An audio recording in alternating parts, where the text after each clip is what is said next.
सभी को नमस्ते। गायत्री मंत्र एक साथ।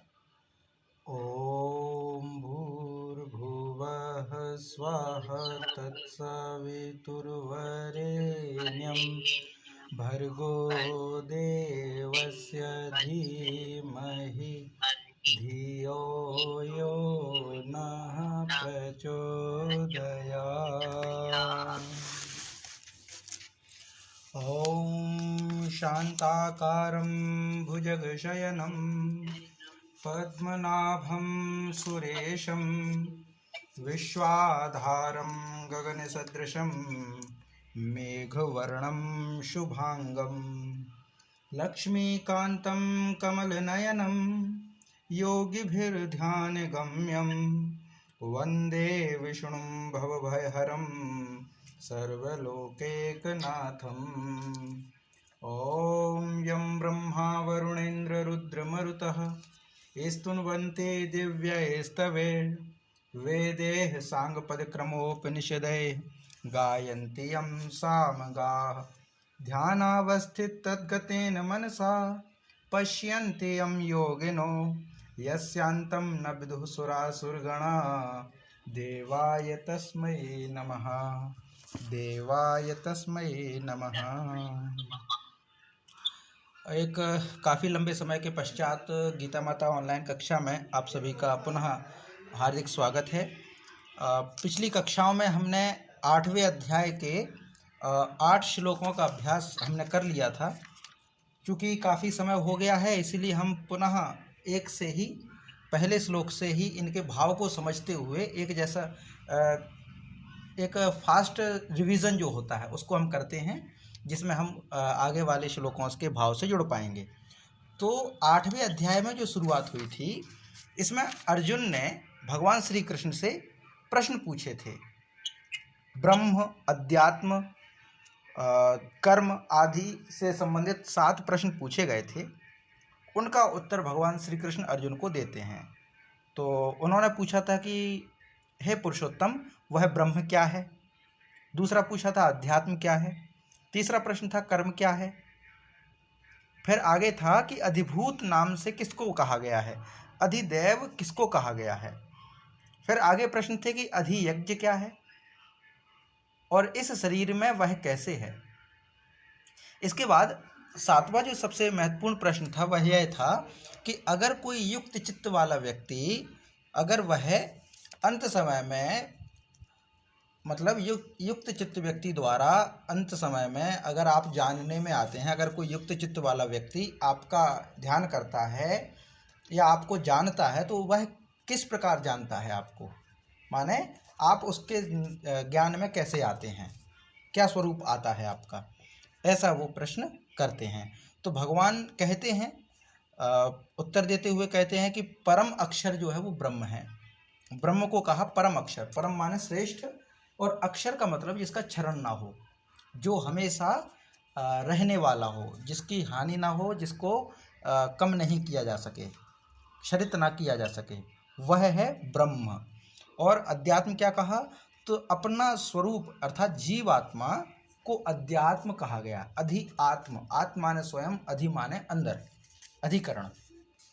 तो जो हमारे अंदर इस देह में जो स्थित है जीवात्मा, उसको अध्यात्म नाम से संबोधित किया गया है या कहा गया है। और फिर आगे कर्म क्या कहा, तो कर्म के विषय में कहते हैं कि भूतों के भाव को उत्पन्न करने वाले, यानी भूत भावोद्भव करह विसर्गः कर्म संयतः, माने भूतों के भाव से उत्पन्न जो त्याग है कर्म कहा गया। माने भूतों के यानी प्राणियों के द्वारा जो भाव से उत्पन्न जो कर्म होता है उसको यानी जो भाव से उत्पन्न जो होता है उसको हम कर्म कहते हैं।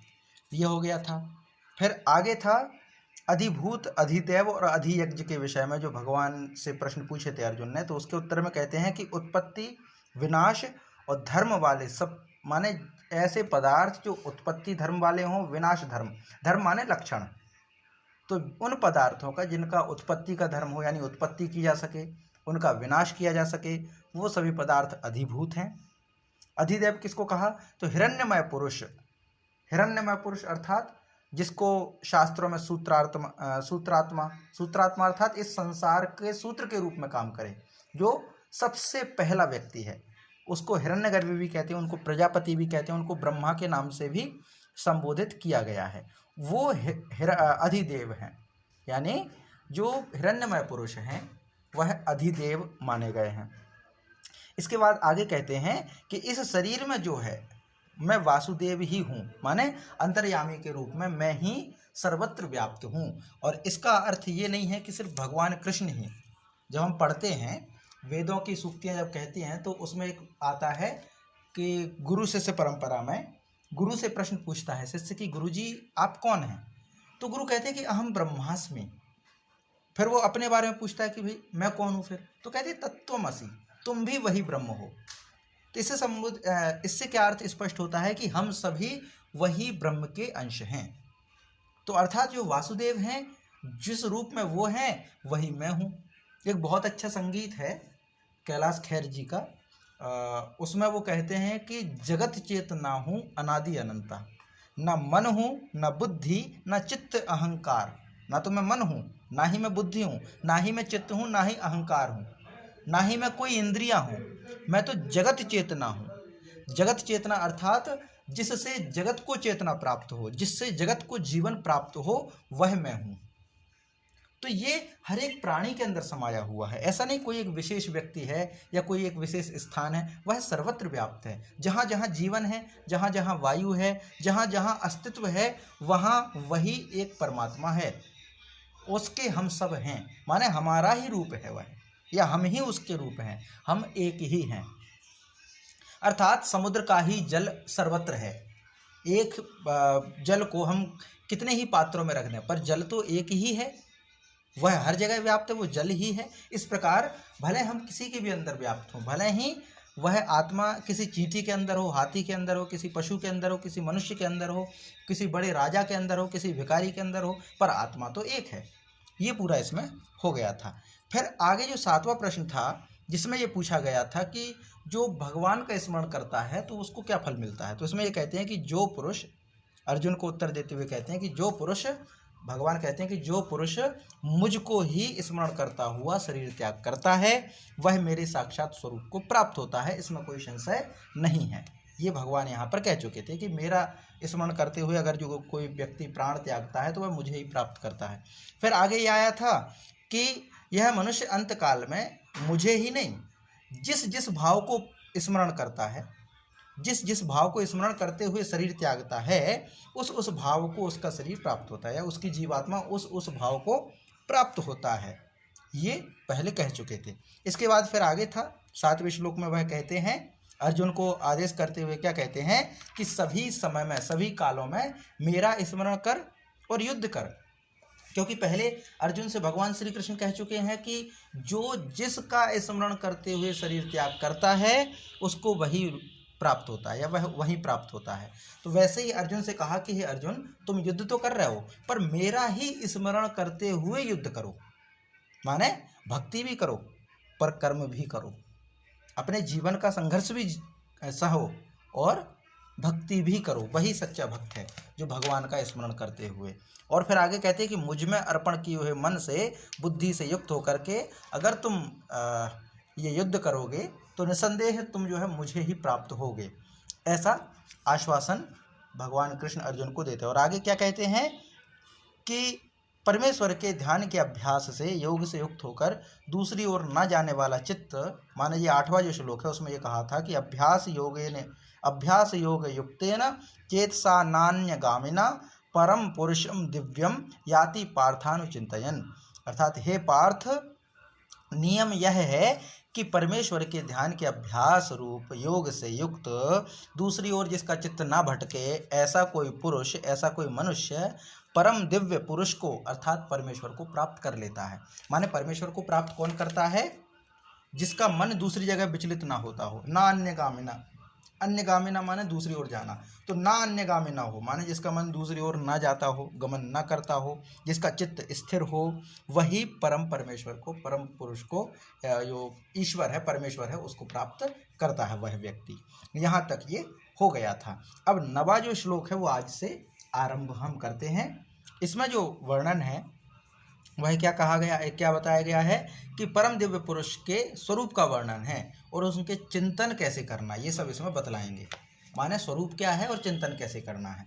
तो इसमें ये कहा गया है कि कविम पुराणम अनुशासितारम मनोरणीना मनोरणीयान् समनुस्मरेद्यः सर्वस्य धातारमचिन्त्य रूपम् आदित्यवर्णं तमसः परस्तात्। अर्थात कविम पुराणम अनुशासितारम अणीयान् समु अनुस्मरेद्यः सर्वस्य धातारम अचिन्त्य रूपम आदित्यवर्णम तमसः परस्तात्। अब इसमें ये कहा गया है कि यह जो है यहाँ पे यह अर्थात जो व्यक्ति स्मरेत, यह दूसरे इसमें देखते हैं स्मरेत यह माने स्मरण करता है, यह माने जो, तो जो पुरुष कविम। अब यहाँ पे कविम का मतलब क्या है, सर्वज्ञ। सर्वज्ञ से अर्थ जो सब कुछ जानता हो वो कवि है, जो सब कुछ जानता हो वो कवि है। लेकिन साहित्य के रूप में कवि के कई अर्थ होते हैं, जैसे बहुत सारे शब्द होते हैं ना अनेक-अर्थी, जिनके अर्थ अनेक हों, वैसे ही एक शब्द है कवि। तो यहाँ पर जो अर्थ है वो सर्वज्ञाता के अर्थ में है, जो सब कुछ जानता हो, सर्वज्ञ के अर्थ में। और दूसरे जो हम देखते हैं कवि, उनको क्या, तो काव्य कर्मम करोति यह स कवि, काव्य कर्म करोति यह, काव्य करने का कर्म जो करता है, कविता करने का जो कर्म करता है वह कवि है। ये तो एक सामान्य परिभाषा हो गई सामाजिक, लेकिन यहाँ पर जो अर्थ लिया गया है वह है कवि का मतलब है सर्वज्ञ। सर्वज्ञ माने सब कुछ जानने वाला।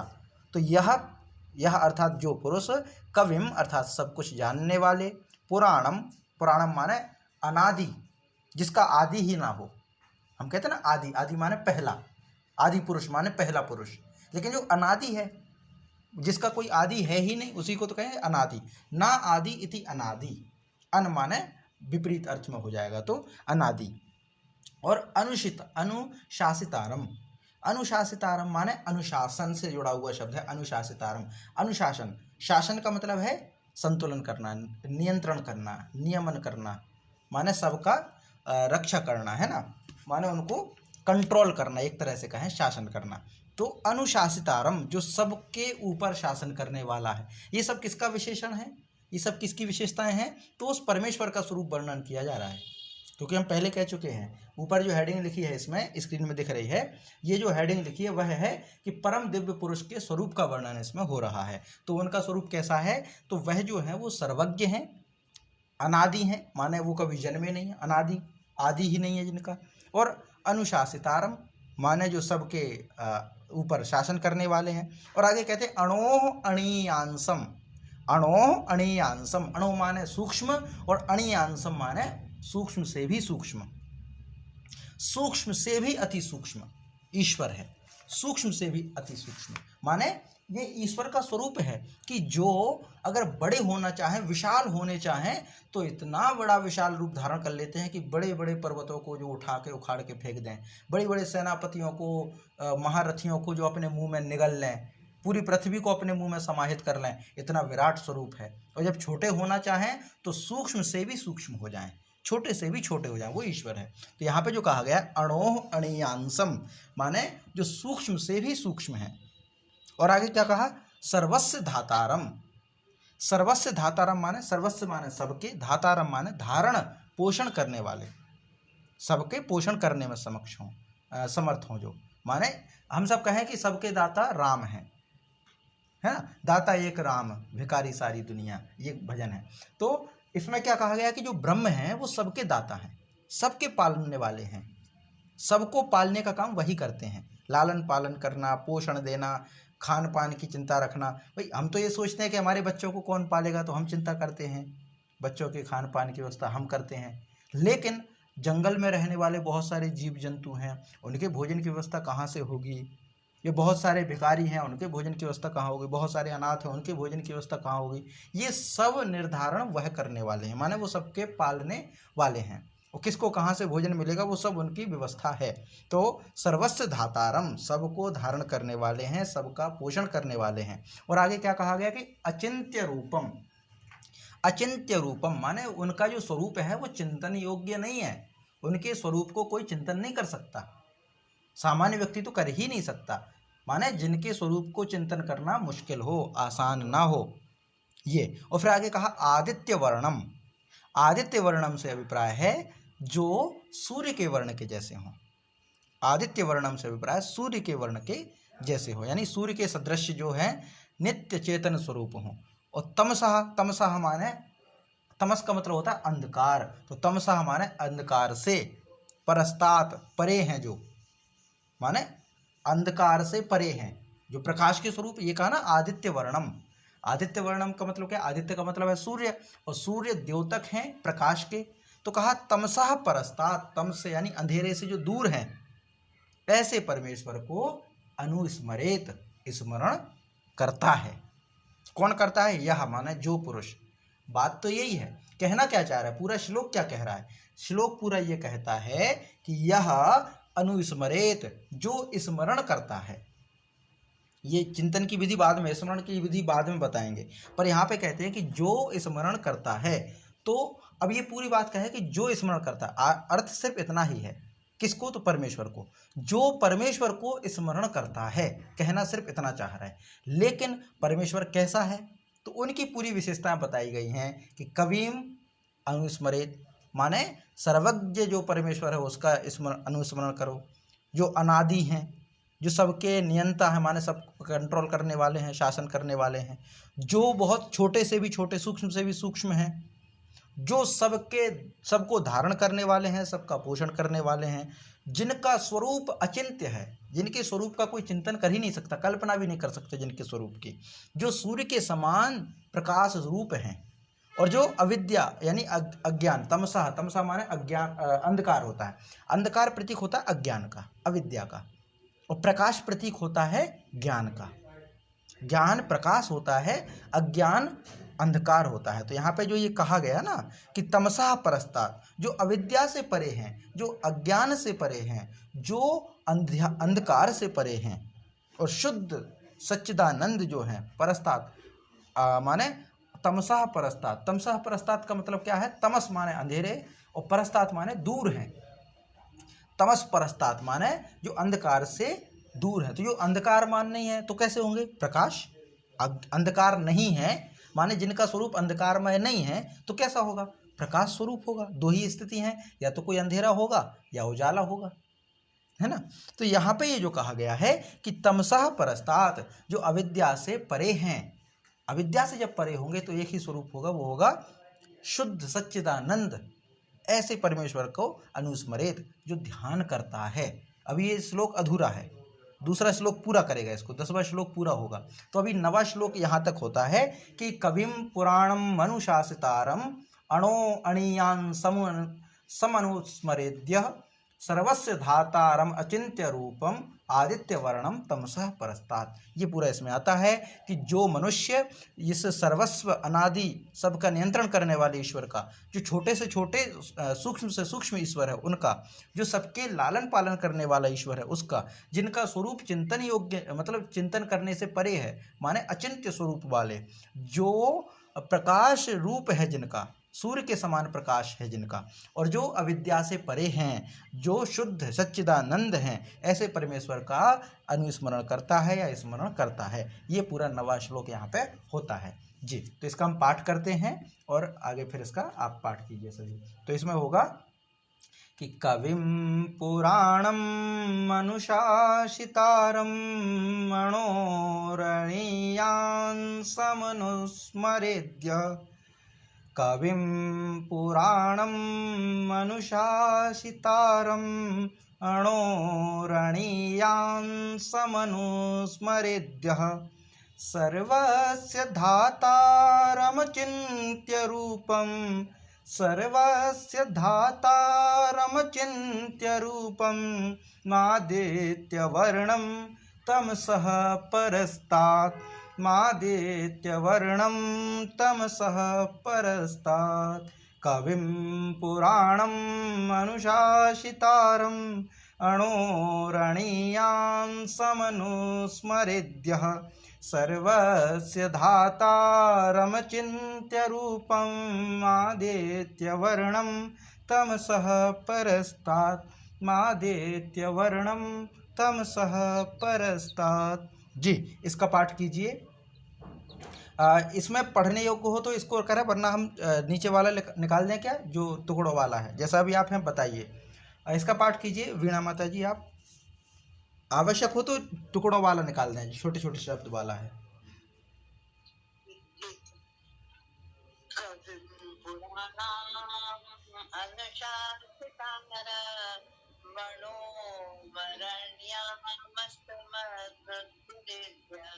सर्वस्य धातारमचिन्त्यरूपम् आदित्यवर्णं तमसः परस्तात् आदित्यवर्णं तमसः परस्तात्। जी, बहुत बहुत धन्यवाद। अब इसके बाद 10वां है। अभी तक कहाँ बात हुई कि जो पुरुष परमेश्वर का स्मरण करता है, बात सिर्फ इतनी। पूरा श्लोक हो गया है परमेश्वर के स्वरूप का वर्णन करने में, माने परमेश्वर की विशेषता बतलाने में पूरा श्लोक है। अब आगे जो है 10वां श्लोक, इसी बात को आगे बढ़ाते हैं और क्या कहते हैं। प्रयाण काले मनसा चलेन भक्त्या युक्तो योगबलेन चैव भ्रुवोर्मध्ये प्राणामाविशेष्य सम्यक सतम परम पुरुषमुपैति दिव्यम। अब इसमें क्या कहा गया है कि प्रयाण काले यानी अंत काल में, प्रयाण काले माने अंत काल में, मनसा चलेन, मनसा आचलेन, अचलेन माने बिना चले, मनसा माने मन के द्वारा। कैसा मन, तो अचलेन मनसा, अचलेन, चलेन माने जो चले, स्थिर ना रहे, चंचल हो, वो तो होगा चलन, माने एक्टिविटी हो, उसमें एक्टिव हो जो। लेकिन अचलन का मतलब क्या है, जो स्थिर हो। तो अचलेन मनसा माने स्थिर मन से, यह सह माने वह, भक्त्या माने भक्ति युक्त जो पुरुष है, माने वह भक्ति युक्त पुरुष अंत काल में भी यानी प्रयाण काल में भी, जब उसका प्रयाण हो रहा हो, जब उसकी मृत्यु हो रही हो, उस समय में भी योग बलेन, योग बल से, योग बल से क्या करे, तो भ्रुवो, भ्रुवो मध्य प्राणम सम्यक, भ्रुवो मध्य, भ्रुवो माने जो हमारी भ्रू होती है ना, भ्रू माने ये आंखों के ऊपर जो आईब्रो कहते हैं जिनको हम, ये भ्रू है, भौं है जिसको हम कह देते हैं।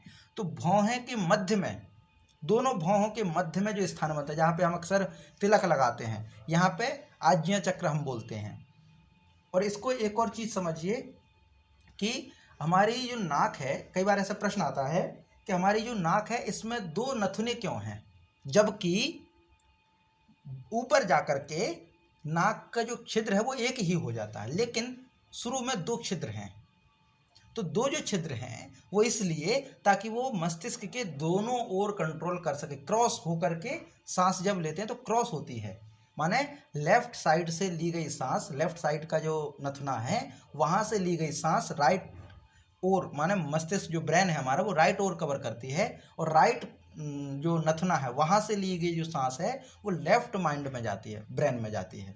और इन दोनों का जहाँ क्रॉस होता है, दोनों नथनों से ली गई सांस का जहाँ क्रॉस होता है दोनों का, वो जो स्थान है वो है भ्रू मध्य, दोनों भौहों के बीच में, जिसको हम आज्ञा चक्र कहते हैं, जहाँ पे हम तिलक लगाते हैं। तो ये वो स्थान बताया गया कि भ्रुवो मध्य यानी भ्रुकुटी के मध्य में, भ्रुकुटी कहते हैं इसको, भ्रुकुटी के मध्य में प्राणम सम्यक माने हमारी प्राण वायु को, सम्यक माने अच्छी तरीके से, सम्यक माने अच्छे तरीके से क्या करते हैं, आवेश्य माने स्थापित करके, आवेश्य माने स्थापित करके, फिर क्या करें, अचलेन मनसा स्मरण, निश्चल मन, निश्चल, छल अलग है, चल अलग है, 2 शब्द हैं, कई बार हम दोनों को एक ही समझ बैठते हैं। एक शब्द है निश्चल और एक होता है निश्चल।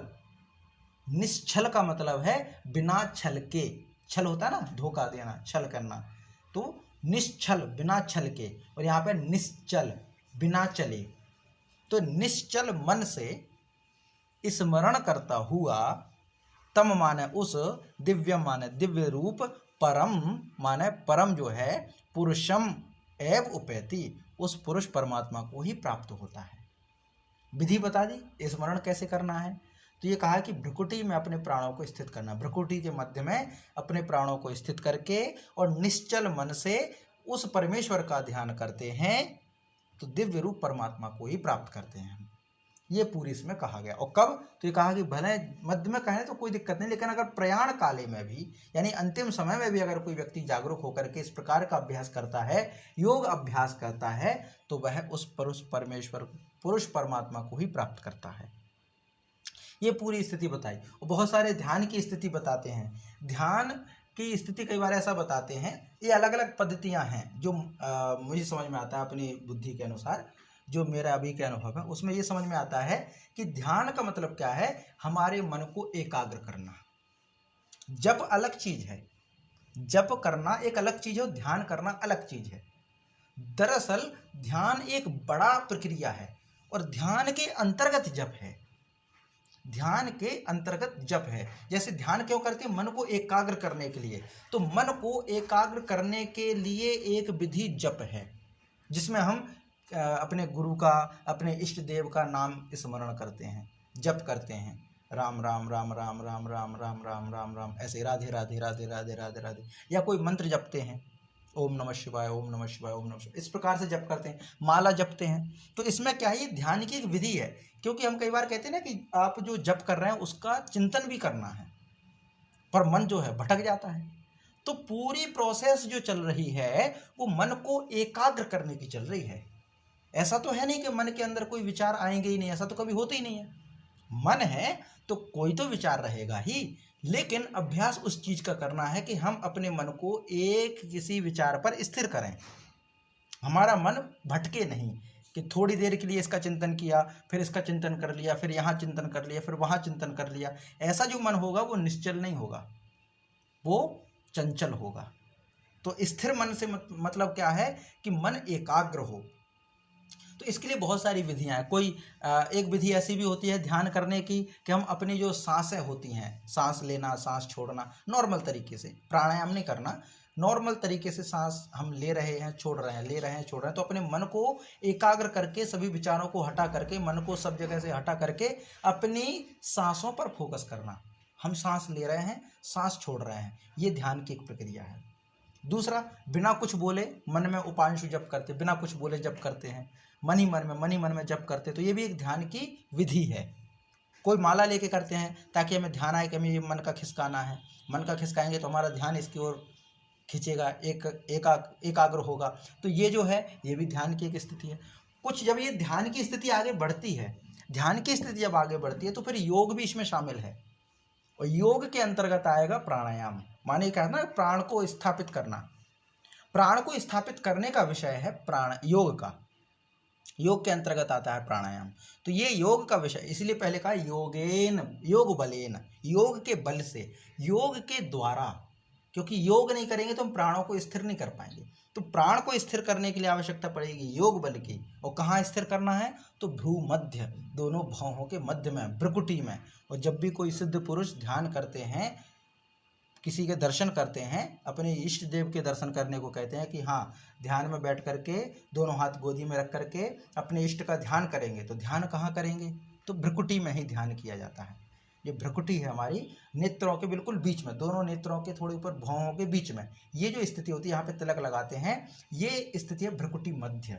इस भ्रुकुटी मध्य में ही हम कोई चीज़ स्मरण करते, ध्यान करते हैं, और ये एक छवि बनती है हमारे सामने। तो ये पूरी प्रक्रिया यहाँ पर बताई गई है कि प्रयाण काल यानी अंतिम समय में मनसा चलेन अचलेन मनसा, माने स्थिर मन से स्मरण करना। लेकिन उससे पहले क्या, तो भक्त्या, भक्त्या माने जिसके मन में भक्ति हो, ऐसा पुरुष।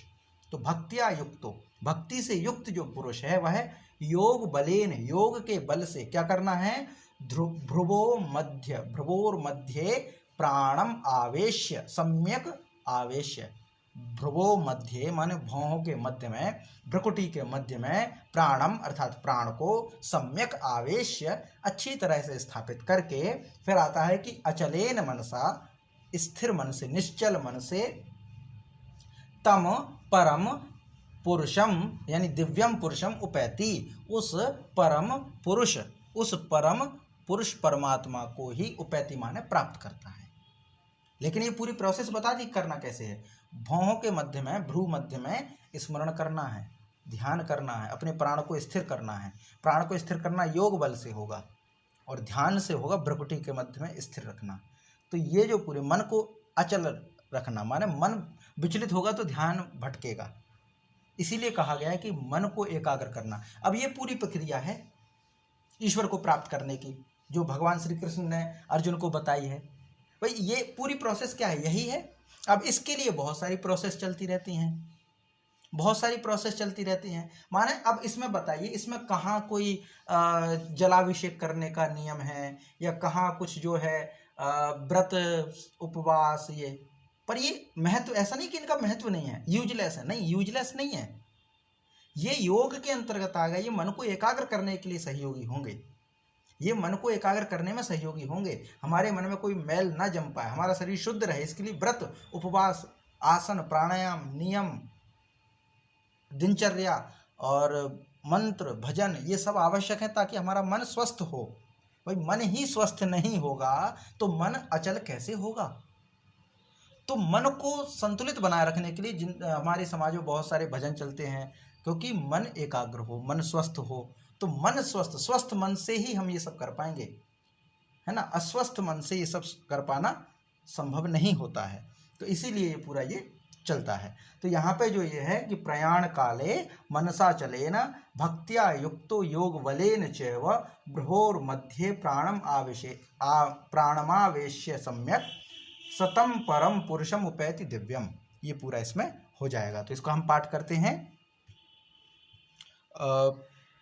लैपटॉप डिस्चार्ज हो गया है। आपके पास पीडीएफ हो तो आप सभी पीडीएफ खोल लीजिए, ग्रुप में मिल जाएगी।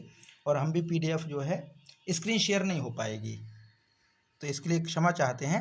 बाकी आप जो है ग्रुप में से पीडीएफ ओपन कर सकते हैं।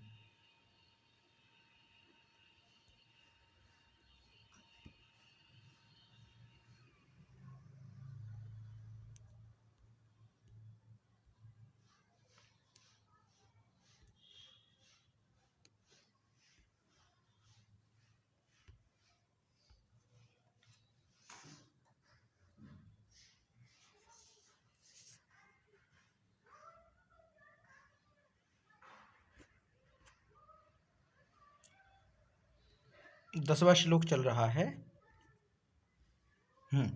आपने खोल ली है तो इसको फिर हम पढ़ते हैं, पाठ करते हैं कि प्रयाण काले मनसा चलेन भक्त्या युक्तो योग बलेन चैव भ्रुवोर्मध्ये प्राणमावेश्य सम्यक भ्रुवोर्मध्ये प्राणमावेश्य सम्यक सतं परम पुरुषमुपैति दिव्यम सतं परम पुरुषमुपैति दिव्यम प्रयाण काले मनसा चलेन भक्त्या युक्तो योग बलेन चैव भ्रुवोर्मध्ये प्राणमावेश्य सम्यक भ्रुवोर्मध्ये प्राणमावेश्य सम्यक सतं परम पुरुषमुपैति दिव्यम सतं परम पुरुषमुपैति दिव्यम। जी, इसका पाठ यदि संभव हो तो आप कीजिए। मधु माता जी, आपसे संभव होगा क्या? जी, आवाज आई मेरी? हाँ हाँ, आवाज आ रही है। अच्छा जी। ज्ञान काले मनसा चलेन भक्त्या युक्तो योग बलेन चैव ज्ञान काले मनसा चलेन भक्त्या युक्तो योग बलेन चैव भ्रूमध्ये प्राणमावेश्य सम्यक भ्रूमध्ये प्राणमावेश्य सम्यक सततं परं पुरुषमुपैति दिव्यम् सतं परं पुरुषमुपैति दिव्यम्। जी, धन्यवाद। बहुत आवाज़ें आ रही है बीच में। जी, आप अच्छी आवाज आई आपकी, कोई परेशानी नहीं हुई यहाँ पे। धन्यवाद जी, अब आगे है। इसके बाद जो 11वां श्लोक है वह है यदक्षरम वेद विदो वदंती। अब आगे क्या है? निर्गुण परमात्मा के निर्गुण स्वरूप की प्रशंसा यहाँ पे आती है। तो निर्गुण अर्थात जो गुण से रहित हो। यहाँ पे जो है यत अक्षरम वेद विदो वदंती विशन्ति यतयो वीतरागाः यदि छंतो ब्रह्मचर्यम चरन्ति तत्ते पदम संग्रहेण प्रवक्ष्ये। ये पूरा इसमें आता है। क्या अर्थ है इसमें है कि यदक्षरम वेद विदः अर्थात वेद को जानने वाले, यानी वेदज्ञ जो है, जो वेद को जानते हो, वेदों का ज्ञान जिनको हो, शास्त्रों का ज्ञान जिनको हो, तो वेद विदः माने वेद को जानने वाले विद्वान, यत माने जिस परम पद को, जिस सच्चिदानंद घन स्वरूप परम पद को अक्षरम वदंती, अक्षरम माने अविनाशी, जिसका विनाश ना हो, जिसका क्षरण ना हो, तो उसको अक्षरम वदंती माने कहते हैं। तो वेद को जानने वाले जो विद्वान हैं, जिस सच्चिदानंद परम पद को, जिस प्रभु को, जिस ईश्वर को अविनाशी कहते हैं। आगे क्या कहा कि वीतरागाः, वीतराग माने आसक्ति से रहित, राग माने है आसक्ति, वीत माने बीत गए हों, रहित माने हीन हो गए हों। वीत रागा, वीत माने व्यतीत हो गए हों, विगत हो गए हों, राग माने आसक्तियां। तो जिसकी आसक्ति छूट गई हो तो उसको हमने कहा आसक्ति रहित, है ना, लगाव छूट गया हो वस्तुओं से, समाज से। तो ऐसे कौन, यतयः, यतयः माने यति के बहुवचन है, यति यति और यतयः, हरि हरि हरयः, ऐसे यति यति यतयः। यतयः माने सन्यासी, संत लोग, महाजन लोग। यत विशन्ति, यत माने जिसमें, विशन्ति माने प्रवेश करते हैं, और यत इच्छन्तः जिस परम पद को वो चाहते हैं, प्राप्त करना चाहते हैं, ब्रह्मचर्यम चरन्ति, है ना, चाहने वाले लोग उस पद को प्राप्त करने के लिए क्या करते हैं, ब्रह्मचर्यम माने ब्रह्म का आचरण करते हैं, ब्रह्मचर्य का आचरण करते हैं। तत्पदम उस परम पद को, ते माने तेरे लिए, संग्रहेण माने संक्षेप में, प्रवक्ष्ये माने कहूँगा। अब भगवान श्री कृष्ण अर्जुन को वह परम पद के विषय में बतलाना चाहते हैं, जिस परम पद को प्राप्त करने के लिए बहुत सारे सन्यासी घर परिवार छोड़ते हैं, आसक्तियों से दूर होते हैं, और जिस स्थिति को प्राप्त करने के लिए, जिस स्थिति में प्रवेश करने के लिए, जिसको चाहने के लिए ब्रह्मचर्य व्रत को पालन करते हैं, तो उस पद का वर्णन अब करते हैं। माने सीधा ये है कि बहुत सारे साधु सन्यासी लोग जिनको हम देखते, तपस्वी लोग हैं, हिमालय की गिरिकंदराओं में तपस्या करते रहते हैं, तो वो किस पद को प्राप्त करना चाहते हैं। तो गीता जी में जो ये श्लोक है वो अब यहाँ से भगवान कृष्ण अर्जुन को वही पद बतलाना चाहते हैं। माने सन्यासी लोग जितने भी घर परिवार छोड़ते हैं और जिस स्थिति को प्राप्त करने के लिए छोड़ते हैं, वही स्वरूप यहाँ पर बतलाने के लिए यहाँ पे ये कहा गया कि यदक्षरम वेद विदो वदंती, वेद विदो माने वेद विदः, वेद को जानने वाले जो लोग हैं, वदंती माने कहते हैं, यत माने जिसको, कैसा कहते हैं, अक्षरम अविनाशी, अक्षरम माने, क्षर माने होता है हानि होना, अक्षरम माने जिसकी हानि ना हो, जिसका नुकसान ना हो, जो नष्ट ना हो। तो फिर आगे क्या है, यतयो वीतरागः, वीतरागः माने जिनकी आसक्ति छूट गई है, जिनकी आसक्ति छूट गई है, ऐसे यतयः, यतयः माने सन्यासी, यत विशन्ति जिसमें प्रवेश करना चाहते हैं, जिस परमेश्वर में समाना चाहते हैं, जिस परमेश्वर में रमना चाहते हैं, स्थिर होना चाहते हैं। फिर यत इच्छन्तो ब्रह्मचर्यम चरन्ति, जिसको चाहने के लिए, जिस परम पद को, यत माने जिस परम पद को, इच्छन्तः माने चाहने वाले, ब्रह्मचर्यम चरन्ति ब्रह्मचारी लोग ब्रह्मचर्य का पालन करते हैं, परिवार नहीं बसाते। तत्पदम वो क्या पद है, उसको, ते माने तुझसे, संग्रहेण माने संक्षेप में, प्रवक्ष्ये, प्रवक्ष्ये माने मैं कहूँगा। तो यहाँ पे सीधा भगवान श्री कृष्ण अर्जुन को कहते हैं कि मैं तुझसे ऐसा स्वरूप कहना चाहूँगा, या संक्षेप में ऐसा स्वरूप कहूँगा, जिसको प्राप्त करने के लिए बहुत सारे सन्यासी लोग घर परिवार छोड़ देते हैं, आसक्ति को छोड़ देते हैं, ब्रह्मचर्य के व्रत का पालन करते हैं। तो वो किस पद को प्राप्त करना चाहते हैं, वो पूरा स्वरूप अब यहाँ से कहेंगे। तो पूरा अर्थ इसका यही हो जाएगा, यदक्षरम वेद विदो वदंती विशन्ति यद्यतयो वीतरागः यदिच्छन्तो ब्रह्मचर्यम चरन्ति तत्ते पदम संग्रहेण प्रवक्ष्ये।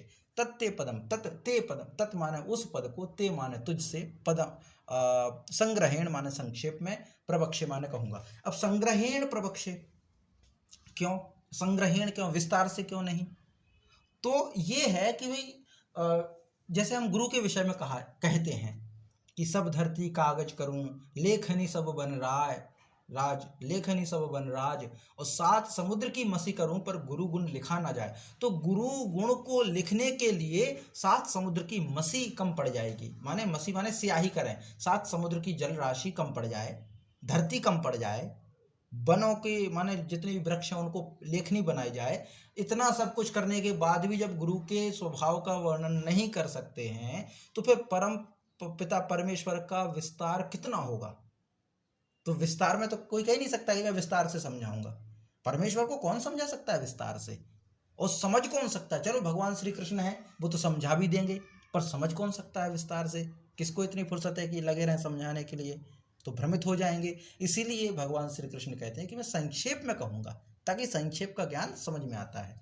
ऐसा नहीं कि छोटा बच्चा है वो एक वाक्य याद कर सकता है, हम उसको बिल्कुल भाषण पे भाषण रटा रहे हैं तो याद नहीं होंगे, समझ में नहीं आएगा। तो हमारी बुद्धि छोटी है, सांसारिक लोगों की बुद्धि छोटी है। तो भगवान कहते हैं कि संक्षेप में मैं तुम सबको अर्जुन के माध्यम से पूरे समाज को उस पद का विस्तार करूंगा, उस पद को संक्षेप में कहूंगा जिस पद को प्राप्त करने के लिए सभी लोग आसक्ति को त्याग करके, ब्रह्मचारी लोग ब्रह्मचर्य का जीवन जीते हैं उस पद को प्राप्त करने के लिए। तो वो पद क्या है उसका वर्णन वो यहाँ पे करेंगे। तो इसका पाठ करते हैं कि यदक्षरं वेद विदो वदन्ति, यदक्षरं वेद विदो वदन्ति, विशन्ति यत्यतयो वीतरागा, विशन्ति यद्यतयो वीतरागा, यत्यतयो है ना, यद्यतयो, तो विशन्ति यद्यतयो वीतरागाः,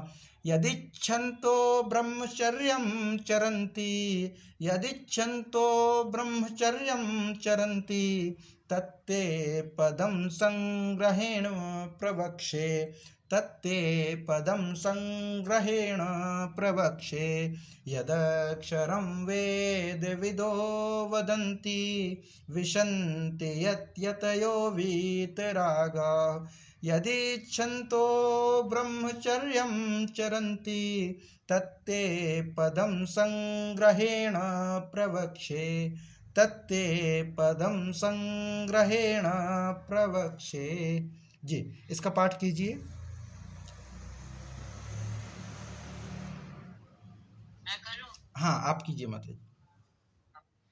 यदक्षरं वेदविदो वदन्ति, यदक्षरं वेदविदो वदन्ति, विशन्ति यद्यतयो वीतरागा, विशन्ति यद्यतयो वीतरागा, यदिच्छन्तो ब्रह्मचर्यं चरन्ति, यदिच्छन्तो ब्रह्मचर्यं चरन्ति, तत्ते पदं संग्रहेण प्रवक्षे, तत्ते पदं संग्रहेण प्रवक्षे। जी, धन्यवाद। अब यहाँ पे तो अर्जुन को भगवान श्री कृष्ण ने कहा कि अब मैं पद कहूँ, मैं उस पद को मैं बतलाऊंगा। तो मतलब अब यहाँ से भगवान श्री कृष्ण अर्जुन को निर्गुण परमात्मा के विषय में विस्तार से समझाएंगे। माने अंतकाल में योग धारणा की विधि से निर्गुण ब्रह्म के जप ध्यान प्रकार एवं उनके फल का पूरा वर्णन विस्तार से करेंगे। तो ये पूरा पद है, यहाँ से एक दूसरा विषय है। तो अगर कोई शंका हो कुछ हो तो हम ये चाह रहे थे कि इसको हम यहीं तक रखते हैं और कल से एक नया विषय इसमें शुरू होगा तो हम इसको कल करें, क्योंकि 2-4 श्लोक एक साथ विषय के साथ जुड़ेंगे जो अभी पूरे नहीं हो पाएंगे। तो कोई प्रश्न हो शंका हो तो आप कर सकते हैं, बाकी फिर हम समापन करते हैं आज की कक्षा का। और आगे से कक्षाएं हमारी नियमित इसी समय पर होंगी।